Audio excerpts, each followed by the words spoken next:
கும்பத்துறை எந்தாய் போற்றி, பாகம் பெண்ணுரு ஆனாய் போற்றி.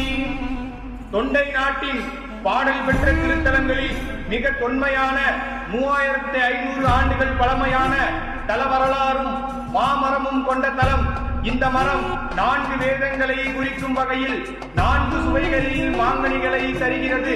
நிலம், நீர், நெருப்பு, காற்று, ஆகாயம் என்று சொல்லக்கூடிய பஞ்சபூத தலங்களில் நிலத்திற்குரிய தலமும், தேவார மூவராலும் பட்டினத்து அடிகளாலும் பாடல் பெற்ற தலமும், மாமரத்து அடியில் மணலால் லிங்கம் செய்து வழிபட்ட பார்வதி தேவியின் பக்தியை சோதிக்க இறைவன் ஆற்றில் வெள்ளத்தை ஏற்படுத்த தேவியார் மணலிங்கத்தை அணைத்து காத்த தலுவ குலைந்தநாதர் சேம்பு மூர்த்தியாக அருள்பாலிக்கும் தலமுமாகிய காஞ்சி ஏகாம்பரநாதர் திருக்கோயில் தங்க தேரோட்ட விழா வருகின்ற ஜூலை மாதம் 12ஆம் தேதி ஞாயிற்றுக்கிழமை மாலை 7 மணிக்கு வெகு விமர்சையாக நடைபெற உள்ளது.